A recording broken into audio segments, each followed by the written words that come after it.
Power Hour with John Lee. Down to the Nazca Lines in Peru. So these are about 2,000 years old, at least. And what are they? They are incredible constructions in a way.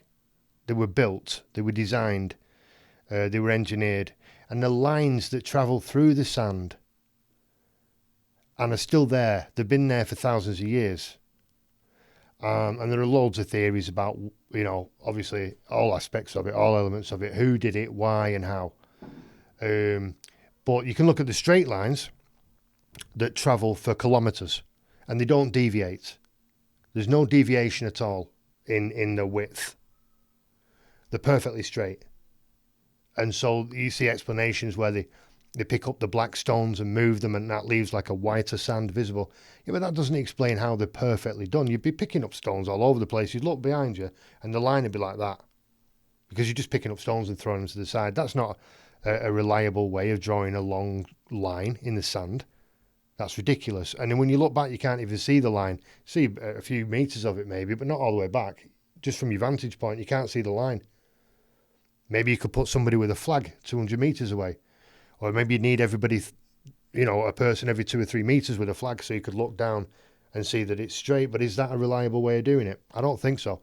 And all these lines are perfect. And they're very, very long. Very long. And not just the slim lines. You've got much wider lines that run through. And they look exactly like runways. Where you would expect, planes and such to land and take off. There are mountain tops that look like they've been decapitated. So you've got a mountain range, and then there are some, and they're all like normal mountains, and then there are some that appear to have been chopped off, and that is where you'll find runways as well. And of course, there's all the art which we can look at as well of animals and mystical creatures, and these things are enormous. Absolutely enormous, these pictures. There's one of a spider that's, as I say, been there for thousands of years. And there's one that's supposed to be a frog. Doesn't look like a frog to me.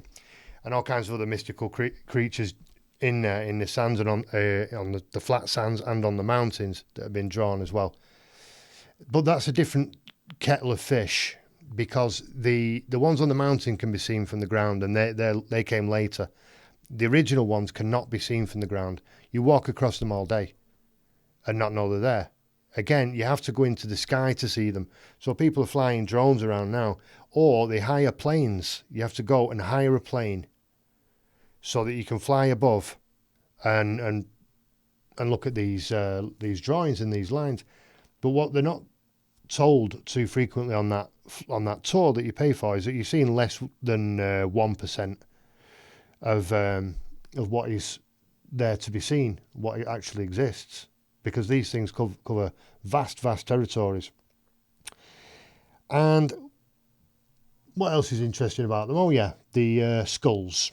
So all around this area we find perfectly preserved human skulls, and they're not the standard skulls that you would expect to find because they're elongated like that, maybe like a Marge Simpson style, but it's your skull. And that looks alien. It doesn't look human. But there is a possible explanation to that. Many ancient cultures have done that over the years all around the world. Mongolia and China particularly. The Egyptians did it as well.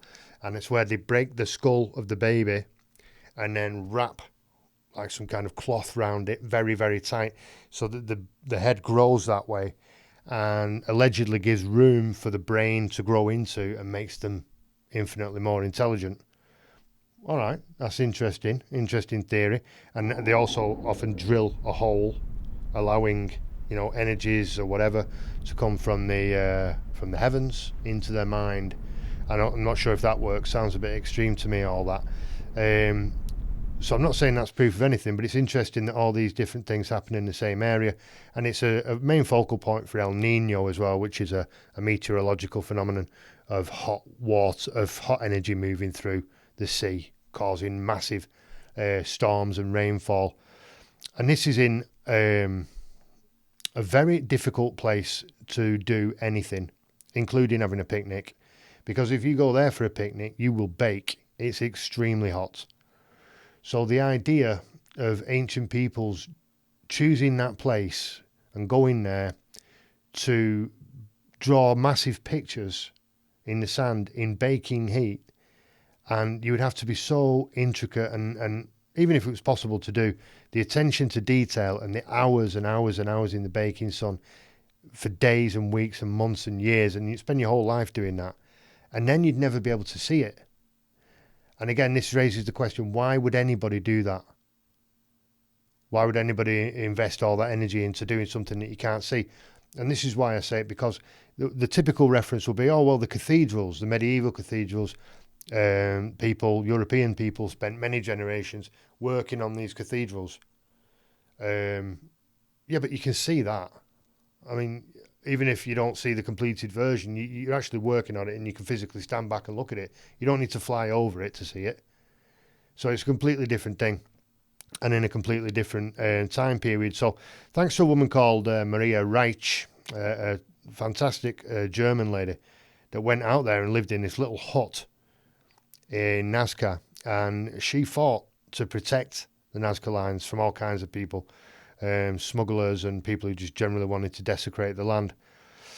So between Serpent Mound and the Nazca Lines, what we're seeing is, if you're going to call America a continent, I think it's 3 continents really, but you're going to call it a continent, from one end to the other there at least, you've got these huge pictorial constructions, ancient artwork that can only be seen from the sky. And that's interesting to me. And it leads me to the inevitable, the crop circles.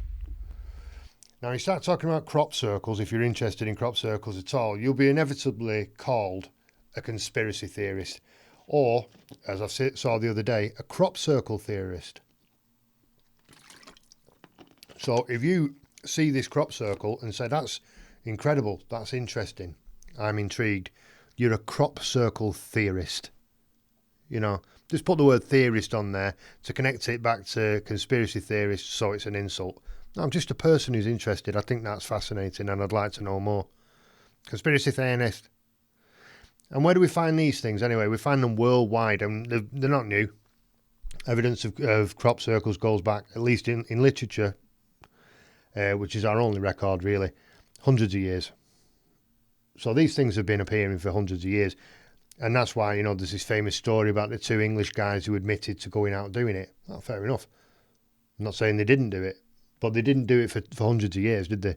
I mean, they weren't out in the 18th century doing it, and they didn't travel all around the world for hundreds of years. They're not the Highlander twins going around doing these intricate crop circles. They went out a few times and did them in the field and sold that to the press. They're not responsible for all crop circles worldwide since the 17th or 16th century at least. So the hotbed of this is England, Wiltshire in particular, where we can find, at least in that area of England, you can find Stonehenge, which we'll look at a little bit later. So there's a vast quantity of these things in Wiltshire, and they appear overnight. And that's a fact. They definitely appear overnight. And that's interesting because of the complexity. So there was one that was found in Wiltshire in the 90s, and it was found by a guy called Brian Reed, who's one of these kind of industrial agriculturalists. He's not a pig farmer. Nothing wrong with being a pig farmer, but this guy isn't one.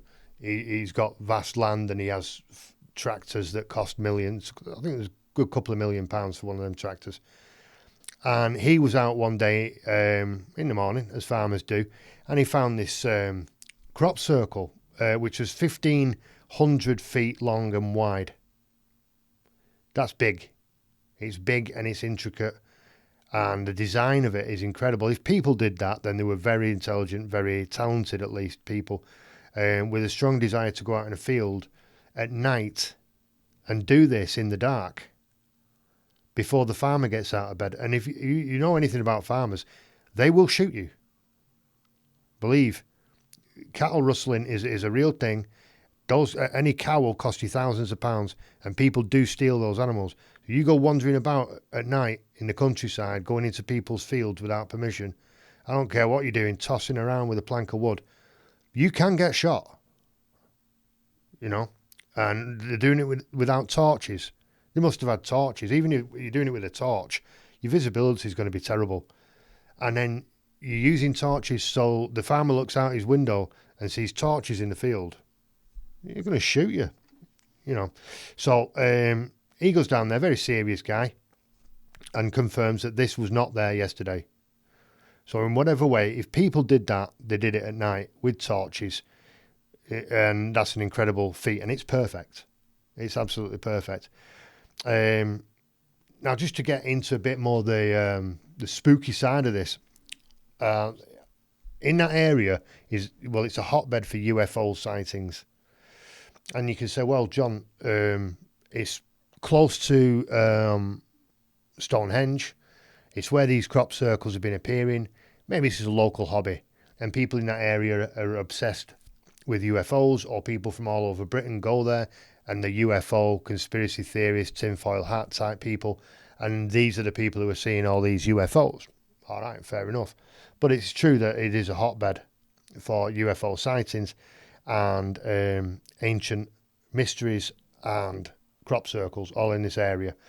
And one that's particularly interesting to me is that it's called Chowbolton crop circle. And the reason that that's interesting is because it's not a circle. It's a rectangle. And it was a response to Carl Sagan. Regardless of who did it, it was a response to Carl Sagan. Now, we know that Carl Sagan is one of the most influential astronomers, if he is an astronomer. But he's certainly, a space scientist in general. He's got so many titles of things that he is. But he was like the 20th century authority on space, and a highly recognised and respected scientist.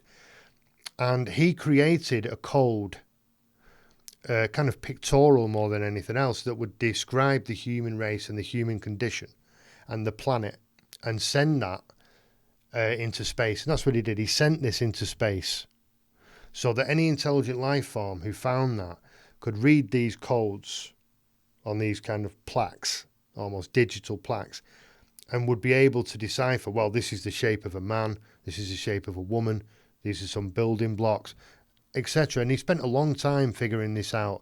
How can I communicate to intelligent non-humans? And he decided that this was the way to go. And he sent this message out into space, booming it through the galaxy. And then shortly after, this Chowbolton crop circle, which, as I say, is not a crop circle, it's in the same shape, this kind of rectangular shape, and it's got a lot of the same information in it, similar information, and it's got different information. It's got an alternative genetic code in it that actually works. Could that have been done by people? Yeah. Either very intelligent people or people who work really quickly with the knowledge of what Carl Sagan put in his communications to not replicate that, but work with that as a template and create a feasible answer to that, and then go out into a field and print that into the grass. I mean, is it crop circle people who've thought, yeah, let's do a rectangular one, and we'll just do a lot of research and find out what's an appropriate answer to Carl Sagan, and then we'll crop circle that into a field? Or is it people who really know about that kind of stuff and are able to answer Carl Sagan intelligently, who said, well, let's just master this crop circle thing and we'll do a rectangle instead? I don't know, but if people on the universe, and of course,